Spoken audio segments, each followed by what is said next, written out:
Do not use freedom of speech to cause us pain by insulting our holy prophet. That's all we want.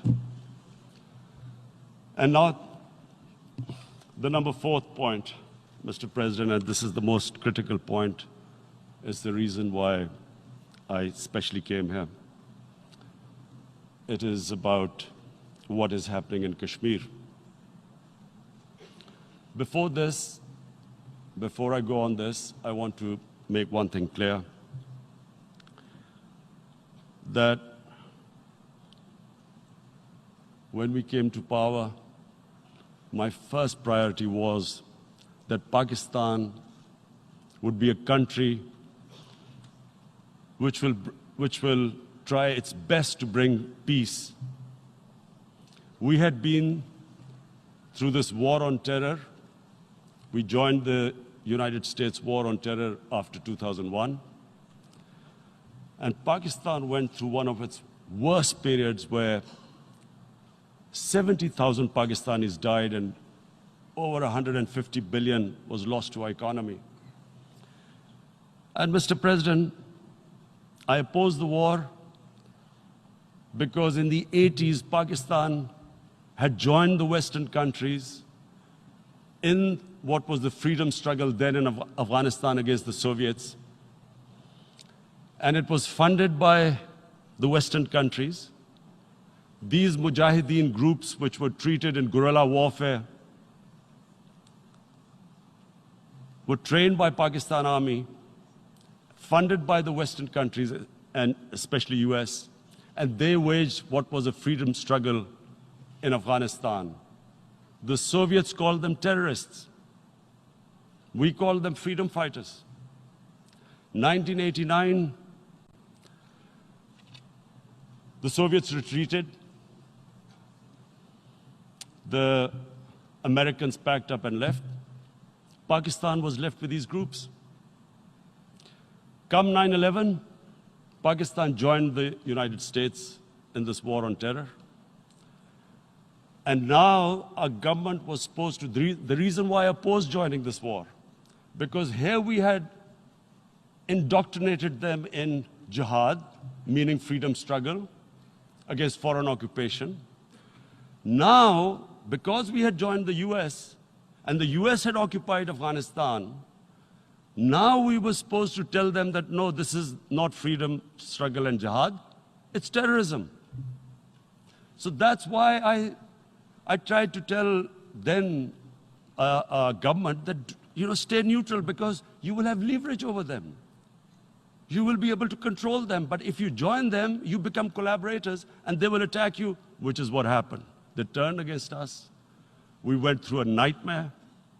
70,000 people killed in a war we had nothing to do with. No Pakistani was involved in 9/11.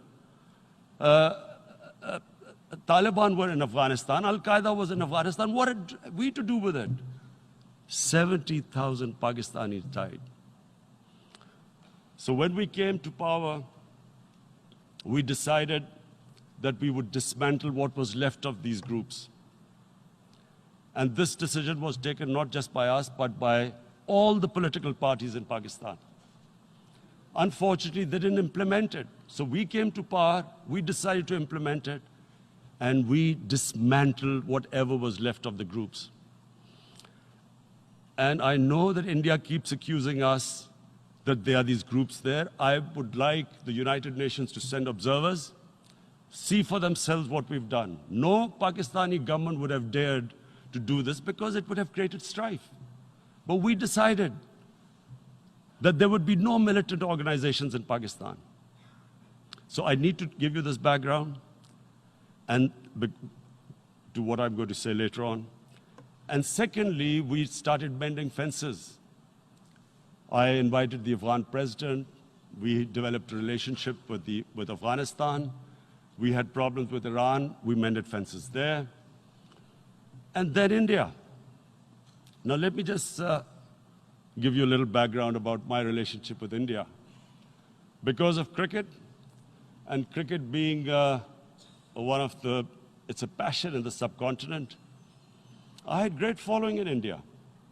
I have friends in India. And I loved going to India. So immediately, when my party came to power, the first thing we did was to immediately reach out to India. And I spoke to President Modi and I said, look, we have similar problems. Climate change, poverty, let's get together. Let's resolve our differences through trade. Let's build a relationship on trust. Prime Minister Modi told me that, there were terrorist attacks from Pakistan. I said, we have problems with you. There are terrorist attacks which we know are instigated by India in Balochistan. We caught a spy, Kulbhushan Yadav, who admitted what the sabotage going on in Karachi and Balochistan. So we said, look, let's leave that behind. Let's move forward. Our main priority should be our people. The highest number of poor people live in the Indian subcontinent. Unfortunately, didn't make any headways. Our foreign ministers were supposed to meet on this in the UNGA last year. India cancelled it. We thought that it's their election coming up. It's a nationalist, ultra-nationalist party. It doesn't want to cozy up to Pakistan.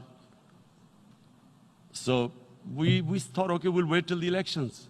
Meanwhile, a 20-year-old Kashmiri boy, whose father said was radicalized by the security forces in Kashmir, blew himself up on an Indian convoy. Immediately, India blamed us. I spoke to the Indian public on television. I said, if you give us any iota of proof, we will immediately take action, because we've clamped down on these groups. Rather than sending us any proofs, they sent their jets in, they bombed us. We retaliated.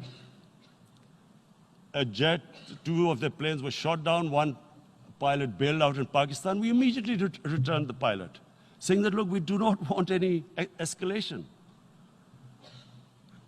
Rather than taking that as a peace gesture, the entire campaign, almost the entire campaign of Mr. Modi in the election was how he had taught Pakistan a lesson that jets had killed 350 terrorists. Complete lie. They had just killed about 10 trees of ours, which was quite painful given that, we are growing all these trees. He then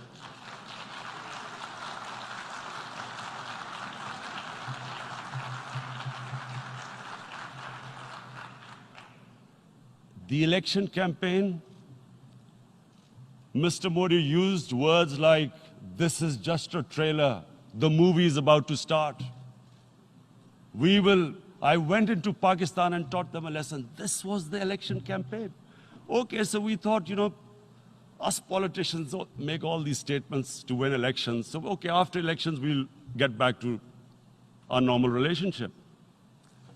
Well, the moment the elections ended, we approached India. No response, but then we discovered they were trying to push us in the FATF blacklist to bankrupt us. That's when we realized there was an agenda. And that agenda became obvious on the 5th August when India went against 11 United Nations Security Council resolutions which say that Kashmir is a disputed territory and the people of Kashmir have the right of self-determination. They went against that. They went against Simla Accord, which is about bilateral, sorting out our differences through bilateral means, went against that.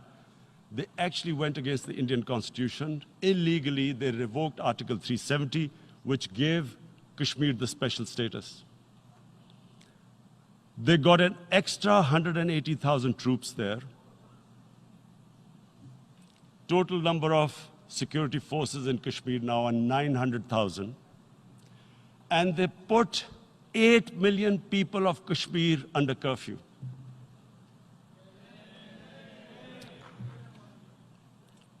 Mr. President, now I just briefly want to make the people understand, how can anyone do something like this? And for that, I have to explain to you what is RSS. RSS, Mr. Narendra Modi is a life member of RSS. RSS was an organization that was inspired by Adolf Hitler and Mussolini, came about in 1925. They believed in racial purity, racial superiority. They also believed they were an Aryan race like the Nazi believed they were an Aryan race. All that I'm saying can be verified. This is the time of information revolution. You can Google all this, what I'm saying. But it is very important for me to explain this to you so you know what is happening in India.